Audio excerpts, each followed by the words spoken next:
Smog ने एक बार फिर दिल्ली एनसीआर को अपनी चपेट में ले लिया है। लोगों की आंखों में जलन हो रही है। गाजियाबाद में हालत काफी भयावह है। हमारे संवाददाता अमित राणा ने जायजा लिया। गाजियाबाद जहां लगातार प्रदूषण की मार को झेल रहा था, वहीं पिछले हफ्ते से कुछ राहत देखने को मिली थी, लेकिन एक बार फिर से दिल्ली एनसीआर सहित गाजियाबाद को पोल्यूशन ने अपने आगोश में ले लिया है। धुंध की वजह से जो खासकर दोपहिया वाहन चालक हैं, उन्हें वाहन चलाने में खासी दिक्कतों का सामना करना पड़ रहा है। साथ ही आंखों में जलन की भी शिकायतें यहां लोगों द्वारा कही जा रही हैं। अगर मैं गाजियाबाद के एयर क्वालिटी इंडेक्स की बात करूं तो आज गाजियाबाद देश भर में दूसरे नंबर पे सबसे प्रदूषित शहर कहला रहा है, क्योंकि इसका जो AQI लेवल आ रहा है अभी का, आप देख सकते हैं 451 है। 451 जो कि रेड जोन है और बहुत ही ज़्यादा घातक भी है, क्योंकि PM10 और PM2.5 दोनों ही बहुत ज़्यादा यहाँ बढ़े हुए हैं। और नंबर 1 की जो पोजीशन संभाली हुई है वो संभाली हुई है पानीपत ने। पानीपत का जो AQI आ रहा है वो आ रहा है 462। हालांकि दोनों ही शहरों के बीच में AQI लेवल में कोई बहुत ज़्यादा अंतर नहीं है, लेकिन बावजूद उसके जिस तरीके से शासन और प्रशासन ने तमाम तैयारियां की थी, ग्रैब सिस्टम भी यहाँ लागू किया गया था, उसके बावजूद पोल्यूशन है कि थमने का नाम नहीं ले रहा है। कुछ वाहन चालक मेरे साथ हैं, उनसे जानेंगे और बात करेंगे कि आखिरकार किस तरह की परेशानियां उनको हो रही हैं। नहीं, आज अभी मैं जब से चल रहा हूँ बाइक पे तो मेरी आंखों में बहुत ज़्यादा जलन हो रही है। 2 बार आई ड्रॉप डाले हैं, उसके बावजूद भी आंखों में जलन बहुत ज़्यादा हो रही है। बिल्कुल, आंखों में जलन बहुत ज़्यादा हो रही है। हालांकि पिछले हफ्ते बेशक ही दिल्ली एनसीआर सहित गाजियाबाद के लोगों को थोड़ी राहत पोल्यूशन से जरूर मिली थी, लेकिन इस हफ्ते फिर से एक बार पोल्यूशन ने एनसीआर सहित गाजियाबाद को भी अपने आगोश में ले लिया है। कैमरा पर्सन शिवम के साथ अमित राणा, न्यूज़ 18 उत्तर प्रदेश। नोएडा में भी इसी तरह के हालात हैं। हमारे संवाददाता कुणाल जायसवाल ने जब यहाँ का जायजा लिया तो देखिए क्या तस्वीरें उभर कर सामने आ रही हैं नोएडा की। पोल्यूशन खतरनाक स्तर पर पहुंच गया है। नोएडा का एयर पोल्यूशन इंडेक्स इस समय 450 के पार है। 3-4 दिन की राहत के बाद जो पोल्यूशन का स्तर है वो एक बार फिर खतरनाक हो गया है। जहां पिछले दिनों जो इंडेक्स था उसमें गिरावट देखने को मिली थी और करीब 250 से 300 साढ़े 300 के आसपास रह रहा था, लेकिन आज खतरनाक स्तर पर फिर पहुंच गया है। और जिसकी वजह से सुबह से लगातार जो स्मोक की चादर है वो यहाँ पे दिखाई देने को मिल रही थी और दिन होते होते भी वो कम नहीं हुई और विजिबिलिटी जो है वो पूरी तरह से अभी भी कम है। आप देख सकते हैं कि जो नोएडा का इलाका है, ये हर जगह इस समय जो आपको स्मोक दिखाई दे रहा है, ये कहीं ना कहीं इससे अस्पताल में जो सांस के मरीज हैं उनकी संख्या बढ़ चुकी है। और डॉक्टरों ने फिर सलाह दी है कि इस तरह के जो एटमॉस्फेयर है उससे फिलहाल बच के रहा जाए। कैमरा पर्सन कुलदीप बसोया के साथ Kunal Jaiswal, news 18 Uttar Pradesh, Noida. Social media platform पर लड़कियों के नाम से फर्जी आईडी बनाने वाले युवक, ये खबर ध्यान से देखें, क्योंकि अगर अब तक आप ऐसा करते रहे हैं तो बंद कर दीजिए करना, क्योंकि पुलिस अब चौकस है, उसकी निगाह आप पर है। आजमगढ़ का पंकज साहनी भी यही करता था। युवतियों के नाम से टिकटॉक पर फर्जी आईडी बनाता था और पोर्नोग्राफी कंटेंट वायरल करता था। और फिर क्या हुआ, देखिए ये रिपोर्ट। दिल लगी भूल जानी पड़ेगी। दिल्लगी ने सलाखों के पीछे पहुंचा दिया। पुलिस गिरफ्त में खड़े इस शख्स को देखिए। दिल्लगी और इश्क की ऐसी खुमारी छाई कि सीधे हवालात ही पहुंच गया। बेवफा तूने मुझको पागल ही कर दिया।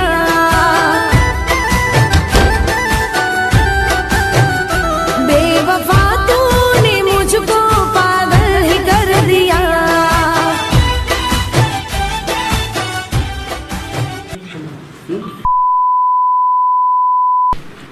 कितनी लड़कियों के साथ हुआ है सर?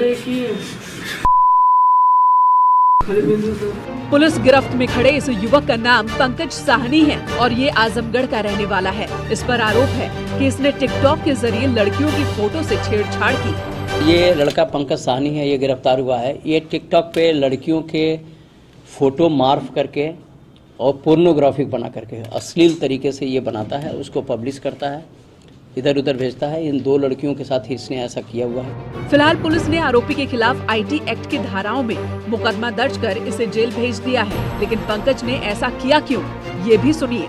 उसने मेरी बहन के फोटो डाले थे, मैंने भी उसकी बहन के डाल दिए।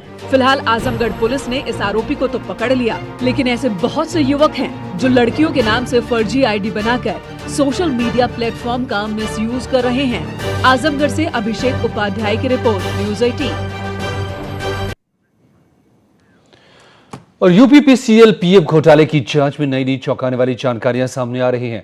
आर्थिक अपराध शाखा की जांच में 14 शेयर ब्रोकर फर्मों में से 9 के एड्रेस फर्जी निकले हैं। जाहिर है बिजली कर्मचारियों की गाढ़ी कमाई फर्जी शेयर ब्रोकर फर्म बनाकर लूटी गई।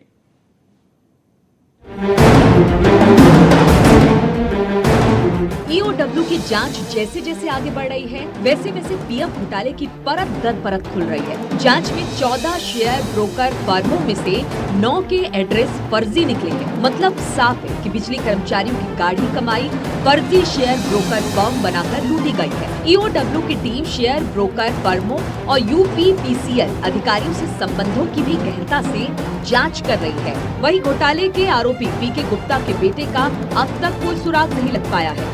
वो इस घोटाले में बड़ी कड़ी बन सकता है। करोड़ों के कमीशन के लिए की गई काली करतूत।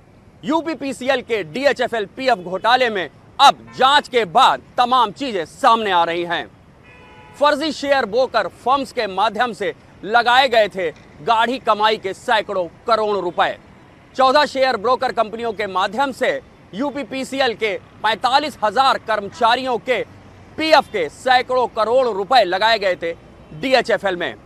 ईओडब्ल्यू की जांच में साफ हो रहा है कि 14 में से 9 कंपनियां फर्जी दिख रही हैं। 9 कंपनियां अपने एड्रेस पर अब तक नहीं मिली हैं। उधर बिजली विभाग में जारी भ्रष्टाचार पर योगी सरकार सख्त हो गई है। यूपीपीसीएल के 80 इंजीनियरों पर कार्रवाई की तैयारी चल रही है। ऊर्जा मंत्री के आदेश पर विजिलेंस की टीम में 2 chief engineer, 7 superintending engineer, 15 executive engineer, 23 assistant engineer और 35 कर्मचारियों के खिलाफ आय से अधिक संपत्ति मामले की जांच शुरू कर दी है। ऋषभ मणि त्रिपाठी, न्यूज 18 लखनऊ। और चक्रपाणी महाराज ने पीएम मोदी को चिट्ठी लिखी है और मांग की है कि कार सेवकों पर दर्ज सभी मामले वापस लिए जाएं। चक्रपाणी महाराज से बात की हमारे संवाददाता निरंजन सिंह ने। साथ मौजूद हैं अखिल भारत हिंदू महासभा के राष्ट्रीय अध्यक्ष स्वामी चक्रपाणी महाराज।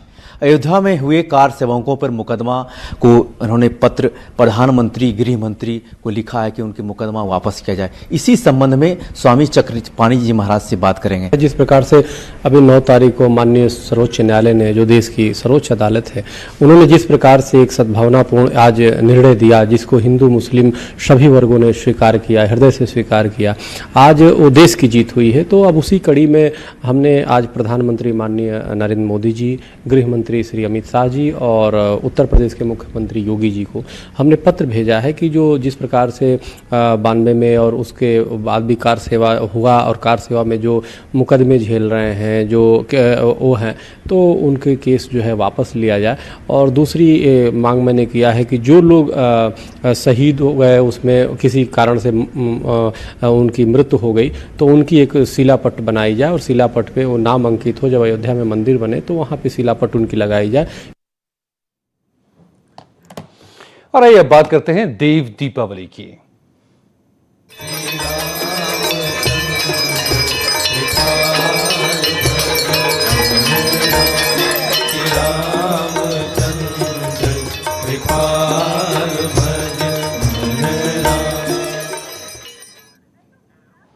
तो आस्था के इस मंगलवार को हर तरफ लोग आस्था में डूबे दिखे। बाबा विश्वनाथ की नगरी वाराणसी और भगवान राम की नगरी अयोध्या देव दीपावली को लेकर जगमग हो उठे। उधर सीएम योगी ने गुरु नानक देव जी की प्रकाश उत्सव पर लखनऊ में आयोजित कार्यक्रम में हिस्सा लिया। अमृतसर स्थित स्वर्ण मंदिर का भी नजारा देखते ही बन रहा था। 4 तस्वीरों में आप देखिए, आज एक तरफ देव दीपावली, दूसरी तरफ दीपोत्सव, देव दीपावली और प्रकाश उत्सव और इसकी रंगारंग ये तस्वीरें।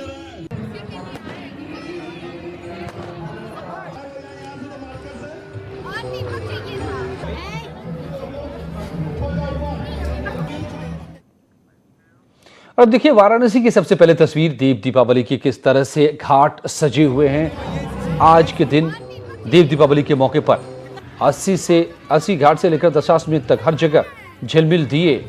और ये देखिए जरा 80 घाट का नजारा भी देखिए, चारों तरफ रोशनी। देव को लोग आज समर्पित कर रहे हैं ये दिए। दीपदान कर रहे हैं। माना जाता है कि आज देवताओं की दीपावली है। सभी देवता उतर आते हैं गंगा के तट पर और इसीलिए लोग उन्हें दीप दिखाने पहुंचते हैं बड़ी श्रद्धा के साथ। तो ये वाराणसी की तस्वीर।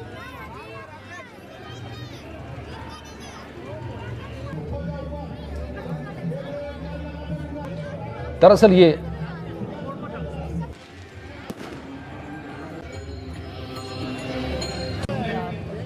तो काशी की तस्वीर आप देख रहे थे, लेकिन अयोध्या विवाद पर सुप्रीम कोर्ट के फैसले के बाद पहली बार प्रयागराज पहुंचे डिप्टी सीएम केशव मौर्य ने संगम में पूजा अर्चना की। इसके बाद मीडिया से बात में उन्होंने कहा कि पूरे देश ने एकजुटता के साथ इस फैसले का स्वागत किया है और उन्होंने भी आज दीपदान किया।